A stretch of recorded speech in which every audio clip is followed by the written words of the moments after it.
বাংলা বিনোদন জগৎ তথা নাট্যমহলে শোকের ছায়া।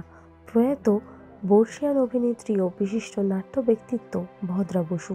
14ই নভেম্বর রাত 11:45 নাগাদ শহরের এক বেসরকারি হাসপাতালে প্রয়াত হন ভদ্রা। ঠিক কী হয়েছিল বর্ষীয়ান অভিনেত্রীর?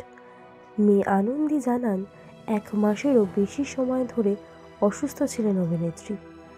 হঠাৎই বাড়িতে পড়ে গিয়ে মাথায় গুরুতর আঘাত পান। ডাক্তারের পরামর্শ অনুযায়ী অপারেশনও হয় এবং বেশ কয়েকদিন ধরে কিডনিজনিত সমস্যায় ভুগছিলেন। চিকিৎসাধীন অবস্থায় ভর্তি ছিলেন শহরের এক বেসরকারি হাসপাতালে, কিন্তু শেষ রক্ষা হলো না। মায়ের শেষ যাত্রায় সঙ্গেই ছিলেন আনন্দী। কথা বলতে বলতে কান্নায় গলা বুঝে আসছে মেয়ের। বড় পর্দায় শেষবার ভদ্রা বসুকে দেখা গিয়েছিল অনিলাভ চট্টোপাধ্যায়ের পরিচালনায় বেলাতে। ঋতুপর্ণা সেনগুপ্তর মায়ের চরিত্রে অভিনয় করেছিলেন বর্ষীয়ান অভিনেত্রী। প্রতিটি চরিত্রের মতো এই চরিত্রেও দর্শক মনে দাগ কেটেছিলেন ভদ্রা বসু।